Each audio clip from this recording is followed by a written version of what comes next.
준비하시고 오늘 예비하신 하늘의 만나와 축복을 채워 주시옵소서. 아멘. 오늘 주님 또 우리 주의 성전을 찾아온 사랑하는 아들과 딸들을 기억해 주시옵시고 우리의 모든 영적 육적 부족을 채워 주시옵소서. 또한 우리에게 교훈해 주시고 또 주님의 뜻을 따라 실천할 수 있도록 도와주시옵소서. 이 자리에 함께하지 못한 당신의 아들과 딸들 이 사원이 먼 곳에 가 있는 주의 사랑하는 아들과 딸들과 함께 동행해 주시고 그들에게도 영혼과 육신의 안식을 허락해 주시옵소서. 예수님의 이름으로 간절히 기도합니다. 아멘.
사랑의 하나님 아버지, 오늘 이렇게 상쾌한 안식일을 저희들에게 허락하여 주시고 하나님 앞에 나와 예배드리게 하시니 감사합니다.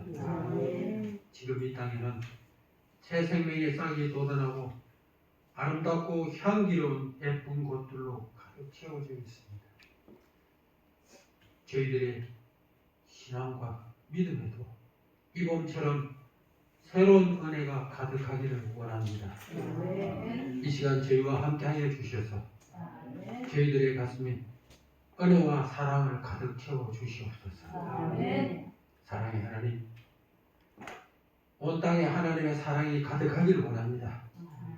지금 이 땅에는 많은 난제들로 묶이고 다치고 막힌 여러 어려움에 처해 있습니다. 하나님 아버지, 이 문제를 풀어주시고 열어주시고 해결하여 주시옵소서. 또한 코로나를 이 땅에서 물러가게 하시고 서로 죽고 죽이는 싸우는 전쟁도 끝나게 하여 주시옵소서. 우크라이나의 새 평화를 주시옵소서. 하나님, 이 나라 이민족을 위해 간구합니다. 정치적, 경제적, 사회적으로 날로 어렵고 험악해지고 세속화되어가는 지금인데 우리가 해야 할 일을 알게 하시고 깨닫게 하옵소서. 아멘. 눈에 보이는 대로 판단하지 않게 하시고 들리는 대로 말하지 않게 하시고 욕심대로 살지 않게 하옵소서. 오직 우리 하나님의 인도하심에 따라 감사하는 삶을 살 수 있도록 모든 일에 참된 분별력을 주시옵소서. 아멘. 믿음과 정의가 살아나고 이 땅의 모든 불신과 갈등이 사라지고 옳고 바른 일들만 보고 말하고 행동하게 하셔서 이 나라 이 민족이 하나 되고 다시 일어나 화합되게 하소서. 아버지 하나님, 특별히 혈리교회를 사랑해 주시고 축복해 주셔서 혈리교회가 구원되게 하시옵소서. 아멘. 하나님의 말씀과 진리의 산실이 되어 이 지역 사회의 중심이 되게 하시옵소서. 아멘. 은혜와 사랑이 가득하게 하시옵소서. 이제 하나님의 말씀을 듣겠습니다.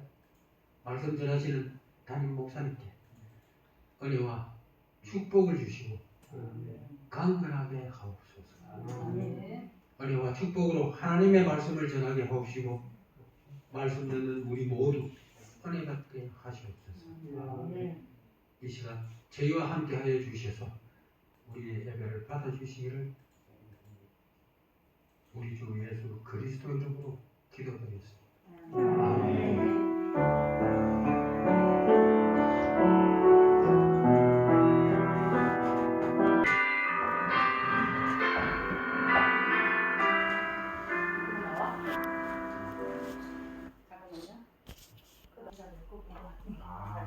정상인데.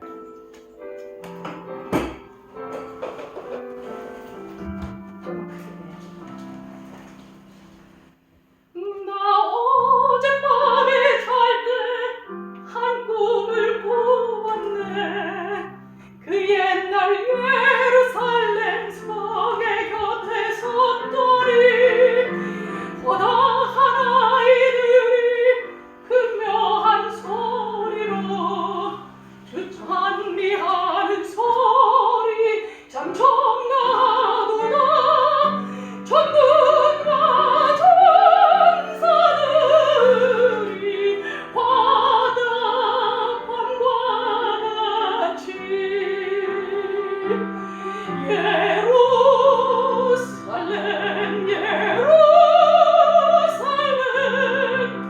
그 거룩한 성아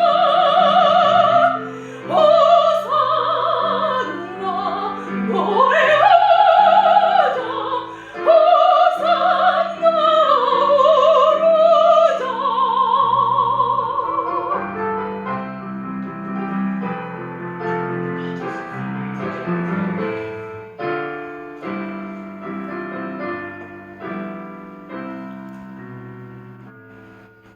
그 꿈이 다시면 나여 그 길은 고요고 호산나 찬미 소리 들리지 않는다. 햇빛은 아주 어둡고 그 광경 참담해. 이는 십자가에 달리신 그때의 일이라. 이는 십자가에 달리신 그때의 일이라. 예루살렘 예루살렘 그 거룩한 성아 호산나 노래하자 호산나 부르자.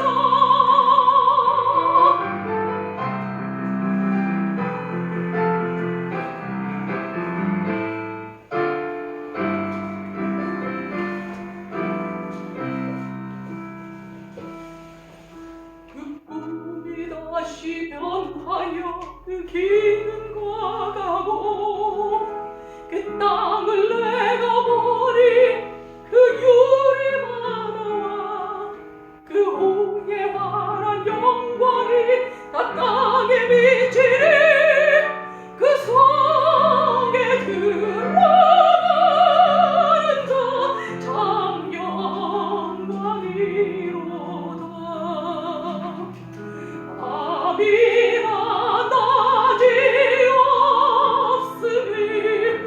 그 영광뿐이라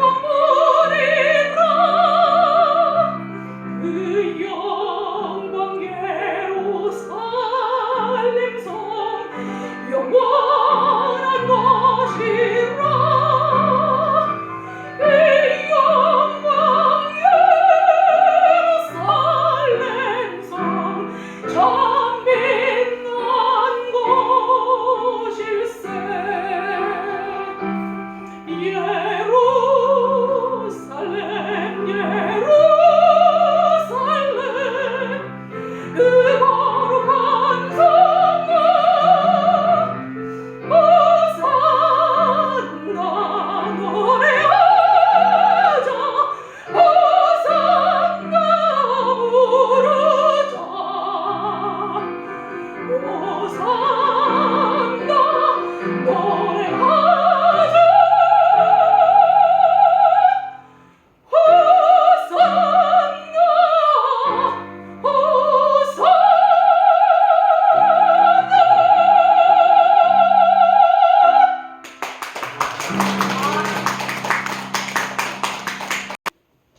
네, 이 기도해 주신 장로님도 감사드리고 또 찬양해 주신 이 집사람도 감사드립니다.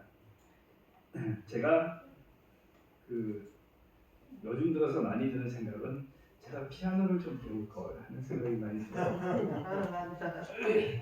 집사람이 혼자 노래를 하는데 삼육대학교 같은 데 있을 때는 괜찮아요. 반주할 사람이 참 많은데 이 시골 교회 오면 반주자가 없으니까 노래할 기회가 별로 없고 그래요. 그래서 피아노를 참 목회 초기에라도 했더라면 지금 잘 쳤을 텐데 참 그랬어요. 어쨌든 감사드립니다. 우리 요거 한번 우리 전사님 좀 한번 도와주시겠어요?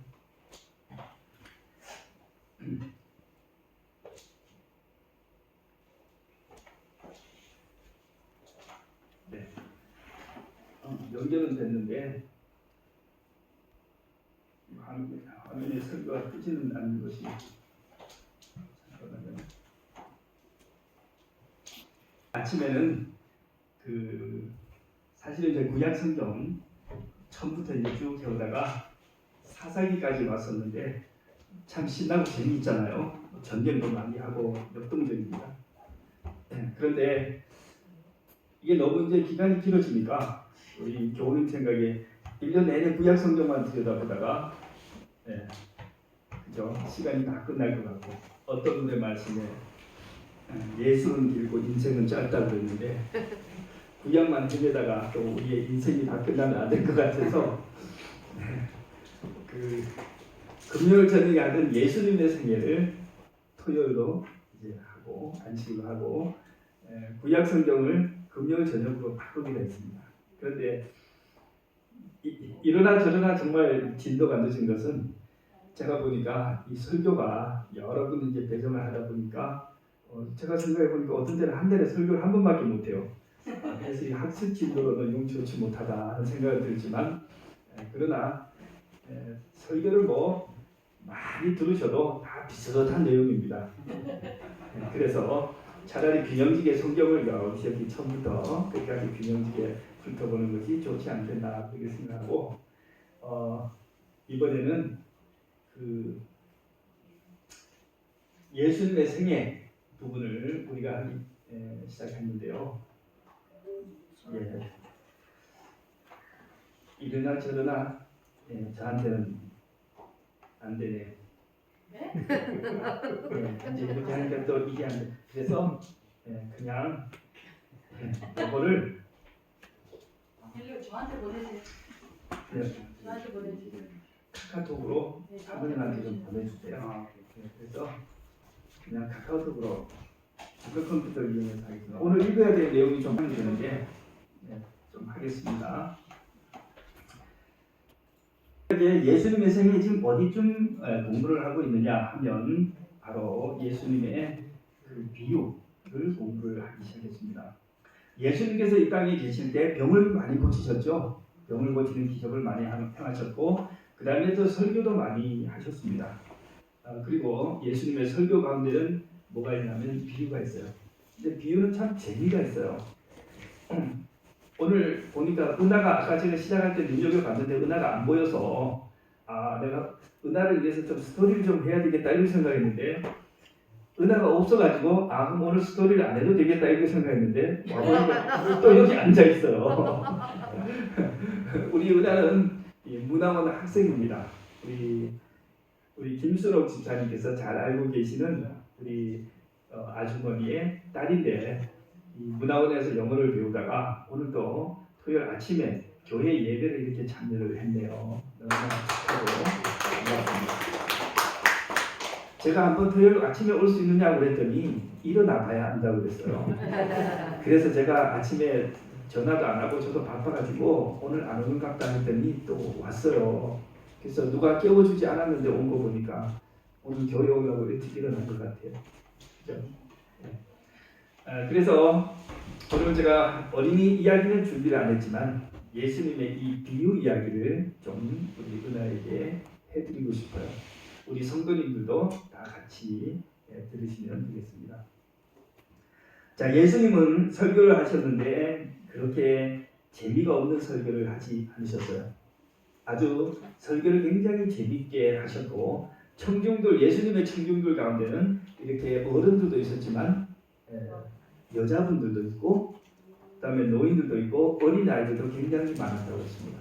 예수님은 아이들에게 굉장히 인기가 많으셨던 것 같아요. 그래서 저도 이제 생각해 보니까 저는 아이들에게 그렇게 인기는 없지만 저는 아주 아이들을 보면 열심히 따라다닙니다.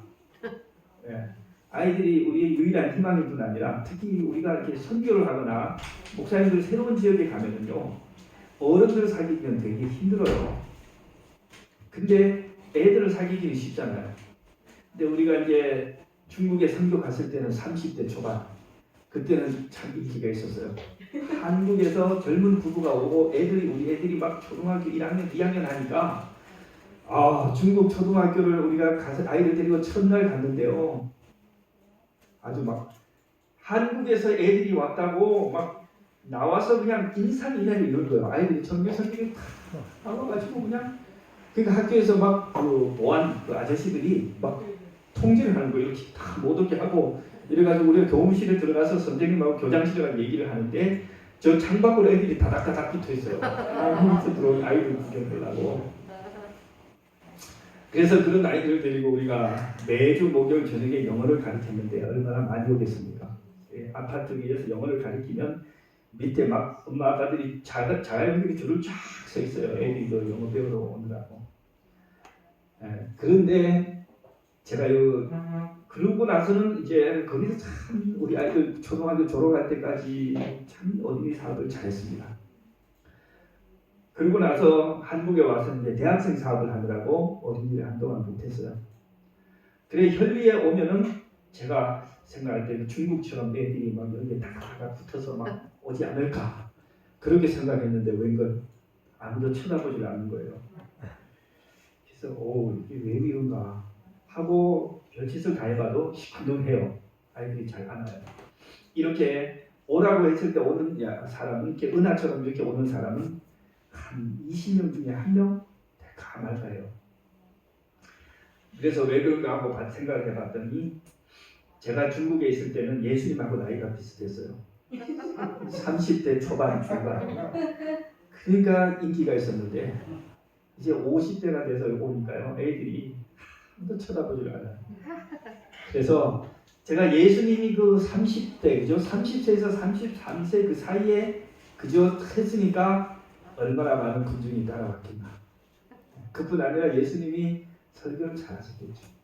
예수님의 스토리를 읽어보면 설교는 좀 딱딱한데 그 비유를 읽어보면 참 재밌는 이야기가 많잖아요. 어릴 때 우리 어머니 아버지가 예수님의 비유 이야기를 해줄 때 참 귀담아 들었던 그런 기억이 납니다. 자, 예수님의 마태복음 13장에는 예수님의 이야기가 여러 개가 한 7개의 비유가 막 한꺼번에 나오는데요. 자, 그 중에서 오늘은 첫 번째 비유를 공부를 하도록 하겠습니다. 마태복음 13장 1절부터 보면 그 비유가 나오는데 자, 내용은 이제 우리 은하가 있으니까 제가 성경을 읽지 않고 거기 보시면 마태복음 13장 1절 좀 더 내려가 보시면 성경들이 쭉 나옵니다. 그 밑에 그 밑에요. 그 밑에 여기 나옵니다. 자, 어느 날 예수님께서 집에서 나가서 어디였냐면 바닷가에 앉으셨다. 바닷가에 앉았더니 사람들이 큰 무리, 많은 사람들이 몰려와서 예수님의 이야기를 듣기 위해서 왔어요. 그때 예수님이 배에 앉으셔가지고 무슨 이야기를 해요? 비유를 하는데 예수님이 조금 뭐 하시냐 하면 조금 핀트를 잘못 맞춘 것 같아요. 성경에 보면 배에 올라가 앉으셨는데 그날 어부들의 비유를 하지 않고 무슨 비유를 하냐면 농부의 비유를 합니다. 우리 현대교회에 와서 제가 농사 비유를 한다면 여러분들이 좀 웃으시겠죠. 여러분들 농사를 잘 지으시는 우리 교우님들은 장로님들은 뭐 농사를 그죠? 어릴 때부터 농사를 지으시던 장로님들 앞에서 제가 농사에 대해서 좀 뭐 가르치겠다고 하면 얼마나 우습겠습니까? 아는 게 하나도 없죠. 그런데 오늘 예수님의 이야기는 농사의 이야기이기 때문에 우리 성도님들 잘 이해를 하시게 될 겁니다. 원래 밭에 뭘 심으셨어요? 우리 홍 장로님 뭘 심으셨습니까? 감자, 고추, 가지, 감자, 고추, 가지, 파, 많이 파. 심었으면 마늘. 그러니까 집에서 드실 음식을 위주로 심으셨네요, 그죠? 많이 드시고 나눠주시고. 우리 정장로님 농사를 제일 많이 하시죠, 우리 교회에서. 정장로님 뭘 심으셨어요, 원래? 저는 아직 못 심고요. 네.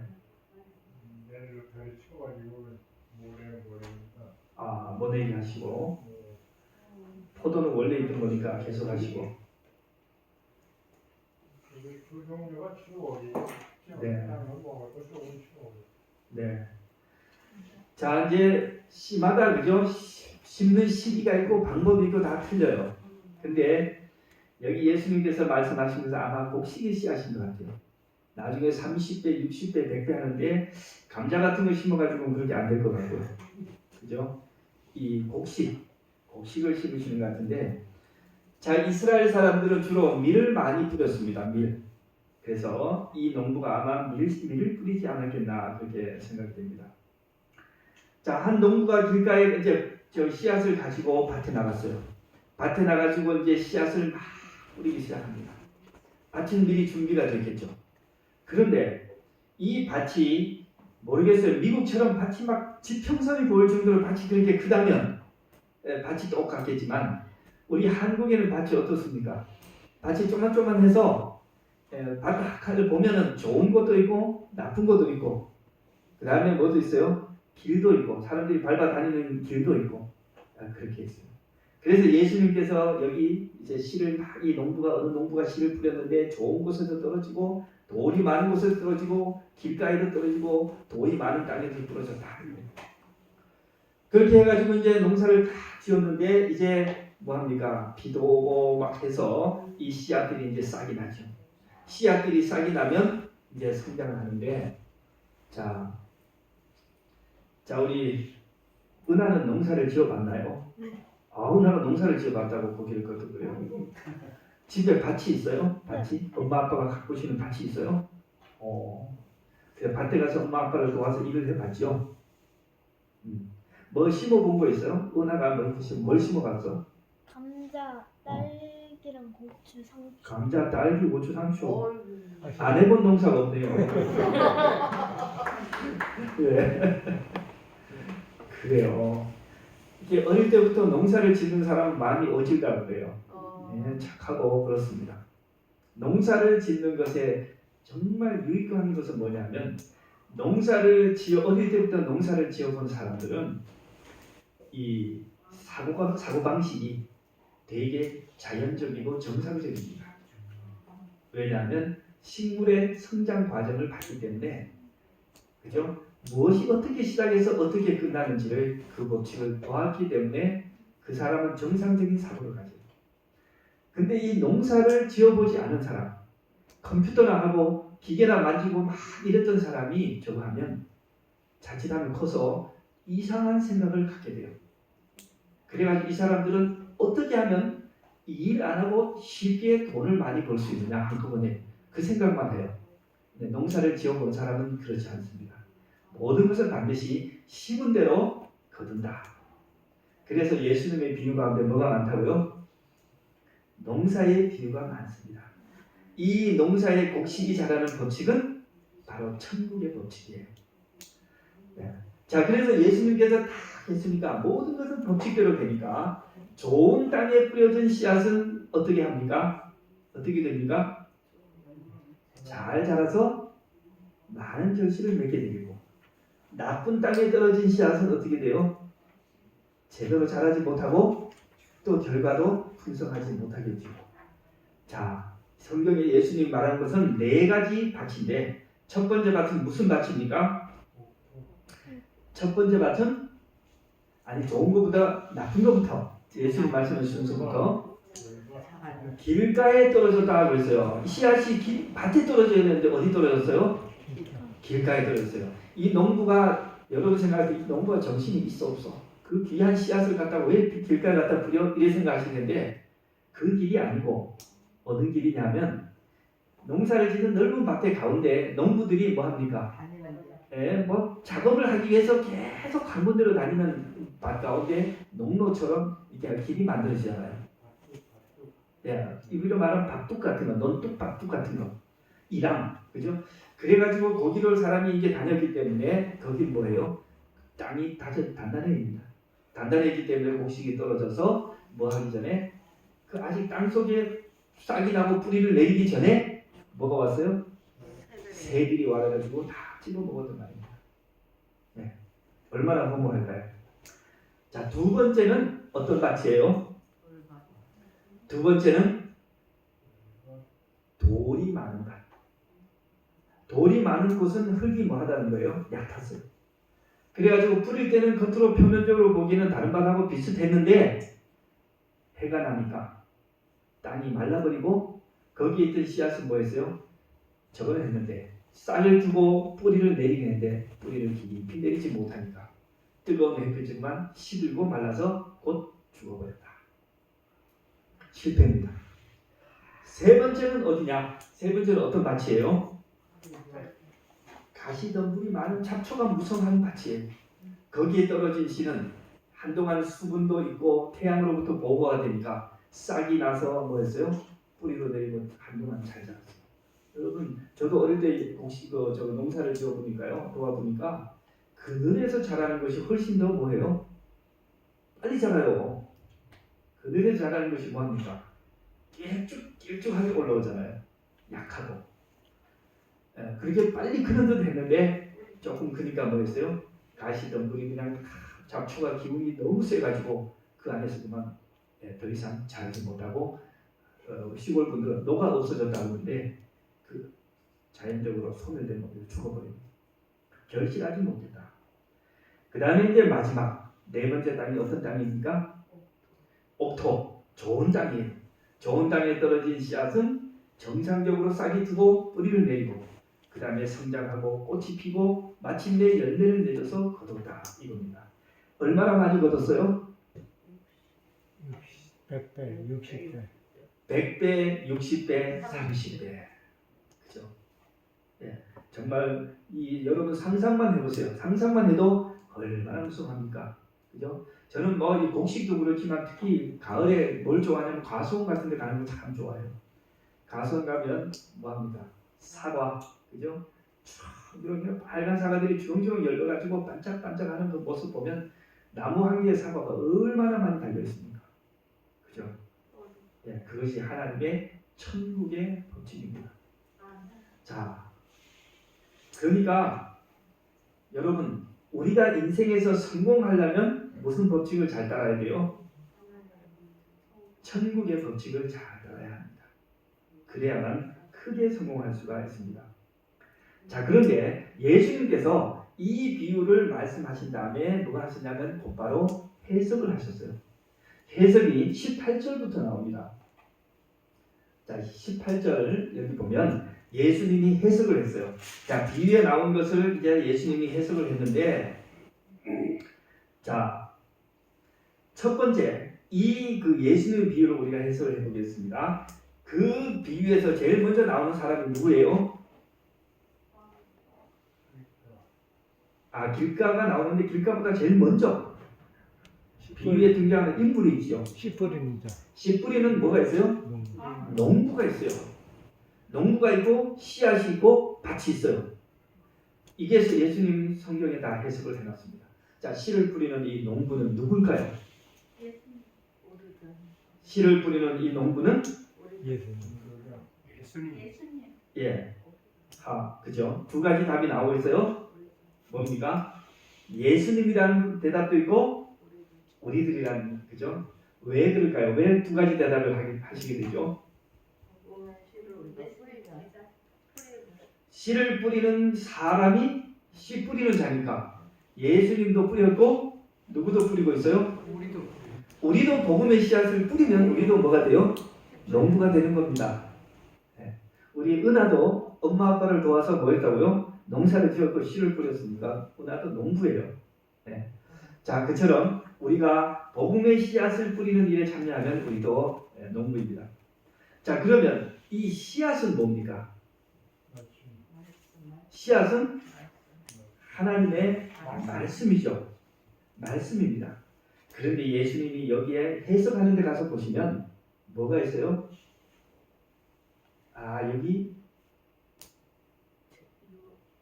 여기에 좀 보이진 않는데 좋은 씨앗과 나쁜 씨앗이 있다고 했어요. 그러니까 이 씨앗을 뿌리는데 뭐가 있을 수 있어요? 사람을 영혼을 구원하게 하는 좋은 씨앗도 있고 사람을 어디에 이르게 하는 멸망에 이르게 하는 나쁜 씨앗도 있는 것입니다. 자, 그 다음에 이 여기 나오는 토양, 밭은 뭐예요? 밭은 사람들입니다. 세상입니다. 사람들, 그리고 사람들의 마음을 말합니다. 자, 네 가지 밭에 대해서 한번 해봅시다. 첫 번째는 돌밭이라고 했는데 돌밭은 어떤 사람의 마음을 말합니까? 네? 감정이 없는 사람. 돌과 같이 감정이 없는 사람일까요? 인내가 부족한 사람. 인내가 부족한 사람. 고집이 센 사람. 그 비슷한 것 같은데요. 자, 우리 예수님의 해석을 보세요. 돌밭에 부러졌다는 것은 20절 말씀을 듣고 즉시 기쁨으로 받되 처음에는 좋다 이거예요. 반응이. 그 속에 뿌리가 없어 잠시 견디다가 말씀으로 말미암아 환난이나 박해가 일어날 때 곧 넘어지는 자다. 돌밭은 그런 거예요. 그 다음에 제가 참 빠뜨렸네요. 첫 번째가 뭐냐면 길가인데 길가는 뭐예요? 19절에 천국 말씀을 듣고 뭐하지 못해요? 깨닫지 못할 때 누가 와서? 악한 자가 사단입니다. 악한 자가 와서 그 마음에 부려진 것을 빼앗아간다. 자, 그러니까 길가에 뿌려진 사람은 어떤 사람인 것 같아요? 길가에 뿌려졌으니까 복음을 받아들이지 않은 사람 같아요. 그죠? 복음을 받았지만 뭐 한 사람? 거절한 사람. 두 번째는 예수님을 믿고 복음을 받아들이고 침례를 받았는데 오래 끌지 못하고 곧 떠나간 사람. 그런 것 같아요. 자, 세 번째는 가시떨기에 뿌려졌다고 했어요. 가시떨기에 뿌려진 사람은 뭐예요? 한동안 열심히 했는데 세상의 염려와 재물의 유혹에 말씀이 막혀서 결실을 못했다. 이분은 좀 교회를 좀 더 뭐한 사람? 좀 더 오래 다녔어요. 꽤 오래 다니고 뭐 일도 많이 했는데 어디에만 못 들어간 사람 같아요? 천국에만 못 들어간 사람 같아요. 마지막에 좋은 땅에 뿌려져서 결실한 사람은 구원도 받고, 그죠? 성공한 사람 이렇게 느껴집니다. 여러분 집사님은 아멘 하셨는데 이게 100% 다 맞지는 않아요. 그래서 저는 어릴 때 이렇게 생각했습니다. 나는 복음을 받아들였으니까 길가도 아니고 나는 이미 예수 믿은 지 침례받은 지 꽤 오래됐으니까 돌밭도 아니고 이제 나는 뭐만 조심하면 된다? 세상의 염려와 재물의 유혹만 조심하면 마지막 기다리고 있는 것은 뭐다? 천국이다. 아, 풍부한 보상, 천국과 영생이 기다리고 있구나. 조금만 더 버티면 되겠다. 저는 그렇게 생각했었어요. 근데 이게 대단히 표면적인, 피상적인 이해입니다. 우리가 이 비유를 좀 더 깊이 연구할 필요가 있습니다. 네. 그리고 이 비유의 이 토양의 상태가 어떤 상태인지, 그리고 왜 그렇게 되었는지를 우리가 잘 알 필요가 있습니다. 자, 다음 말씀을 한번 보겠습니다. 예, 그 다음. 여기 농사 비유를 주신 목적이 나옵니다. 농사 비유를 왜 하는 예수님이 주셨냐면, 예수님께서 마태복음 13장 바로 앞에 무슨 일을 하시냐면 5,000명을 먹이시는 기적을 행하십니다. 예수님이 5,000명의 굶주린, 그죠? 한 2만 명 된다고 했어요. 한 2만 명의 사람들에게 배를 정말 실컷 먹였었어요. 그렇게 했더니 이스라엘 백성들의 마음속에 무슨 생각이 들었습니까? 5,000명을 보리떡 5개와 물고기 2마리로 5,000명을 배불리 먹이신 이분을 우리가 뭘 해야 되겠다? 그렇죠. 이스라엘의 대통령으로 삼아야 되겠다. 그죠? 이렇게 생각한 거예요. 지금 예수님은 이 세상에 오신 목적이 뭡니까? 예수님이 이 세상에 오신 목적이 뭐예요? 예? 우리를 구원하시러. 예, 그것은 하나의 대답은 되지만 더 큰, 더 종합적인 대답은 교회를 세우기 위해서, 복음을 전파하기 위해서. 다 맞아요. 다 부분적이에요. 예수님이 이 세상에 오실 때 하신 첫 마디가 뭐예요? 복음을 전할 때 하신 첫 마디. 회개하라. 천국이 가까웠느니라. 예수님이 이 세상에 오신 목적은 뭐예요? 천국의 건설입니다. 예수님은 천국의 왕이고, 예수님이 이 땅에 오신 목적은 천국을 건설하는 거예요. 그리고 예수님이 사람들을 하나씩 하나씩 구원에다가 어디다 집어넣어요? 그 천국에 넣으시는 거예요. 그래서 예수님이 이 땅에 오셔서 천국을 건설하시려고 하니까 이 예수님을 따라다니는 무리들이 예수님이 세우려는 그 나라가 대한민국인 줄 알았던 거예요. 뭐도 생각하지 않고 그 예수님이 세우려는 그 영적인 나라로 생각하지 않고 대한민국의 대통령이 되시다는 겁니다. 네. 우리 대통령이 대통령 되기 전에 뭘 많이 했어요? 공약을 많이 했어요. 공약을 안 할 수가 없어요. 왜? 지금 경쟁자가 지금 공약을 너무 좋은 걸 내놓으니까 에라 이왕 하는 거 나도 뭐 해야 돼요? 비슷한 공약을 내든지 더 좋은 공약을 내야 되잖아요. 네. 그래서 후보자가 한 사람이 1번 후보자가 나 50만 원 주겠다 그러면 2번 후보자는 나 100만 원 주겠다. 3번 후보자는 나 150 주겠다. 4번까지 1억 주겠다. 이러잖아요.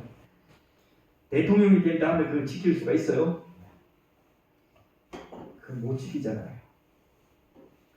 우리 예수님은 뭐 하셨어요? 5,000명을, 2만 명을 먹였어요. 네. 그러니까 백성들이 이분이다. 왕을 삼으려고 하니까 예수님께서 이거 큰일 났다. 이 백성을 가만히 놔두면 이 사람들이 천국에 대해서 잘못된 생각을 하게 됩니다. 그러니까 이들에게 천국에 대하여 바른 개념을 갖게 해야 됩니다.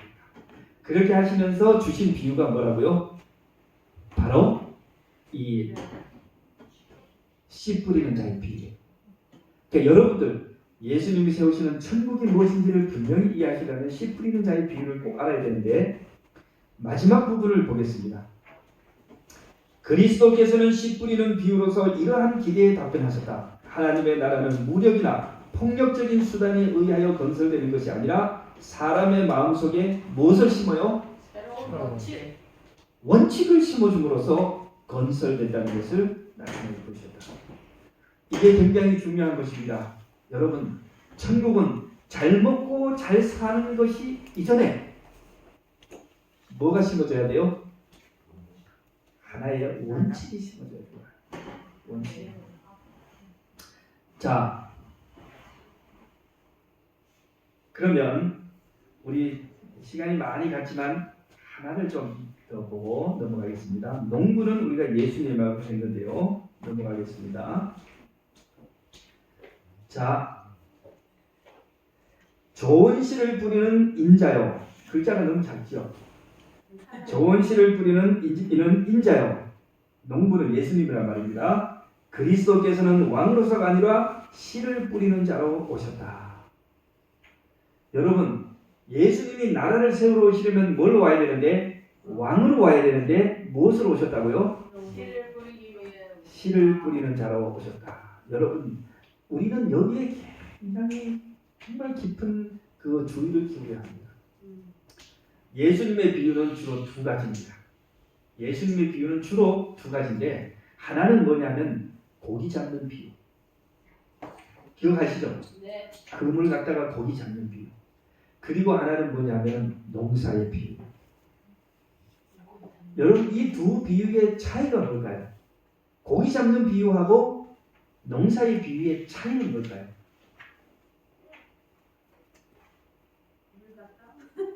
우리 김혜리 집사님 농사를 짓고 계시지만 고기 잡기가 좋아요? 농사가 좋아요? 둘 다 싫어요. 둘 다 싫어요. 힘들어서 은퇴하셔가지고. 성질이 급한 사람은 고기 잡는 비유를 좋아합니다. 네. 성질이 느긋한 사람은 농사 비유를 좋아하겠죠. 네. 고기는요, 하룻밤에 나가가지고 그물 치면 이리 던지고 저리 던지고 하면은 잡아오잖아요. 네. 우리 안식일교회, 특히 한국교회 목사님들은 교회 연합회 모든 선교 정책은 농사 비유는 거의 없고 전부 고기잡이 비유만 합니다. 고기잡이 비유만 해요. 뭐 그렇게 이벤트를 좋아하는지 몰라요. 맨날 뭐 만들어가지고 뭐 하는 거예요? 예산 세우고 사람 인원 선정하고 행사 키우고 보고하고 그리고 떨어붙고 끝. 그래가지고 여러분 계속 이렇게 하면 교회가 산성화됩니다. 충실하게 깊이 있게 땅을 갈아가지고 뭐 해야 돼요? 씨를 정말 투자를 해야 돼요. 그리고 기르고 가꾸고 해가지고 풍성한 30배, 50배, 60배가 나오는 것이지 맨날 그냥 가만히 있다가 갑자기 그물 들고 나가가지고 하룻밤에 한 번씩 이렇게 하고 그래서 목사님들도 짤막짤막하게 있다 가고 그죠? 부장님들도 잠깐 있다 가고 자기 임기 내에 뭔가 해야 끝내야 되니까 뭐예요? 아주 단기적인 계획만 다 세웁니다.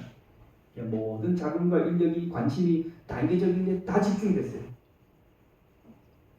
저는 어제 그 이정석 그 아저씨 만나러 오랜만에 갔는데 저기 어디입니까? 꽃동네 가면 참 그 장애자들 위해서 또 노숙자, 장애자, 노역자를 위해서 해놓은 그 시설을 쭉 볼 때마다 얼마나 두려운지 모릅니다. 뭐 하지 않고 참 우리는 한 번 도와주기도 쉽지 않은데 이분들은 참 그렇게 긴 시간 동안 그렇게 많은 것을 만들고 아무도 알아주지 않고 또 심지어 우리 안식교 기독교는 천주교에 대해서 뭐라고 해요? 이단이라고 하면서도 그렇게 하면서도 뭐예요?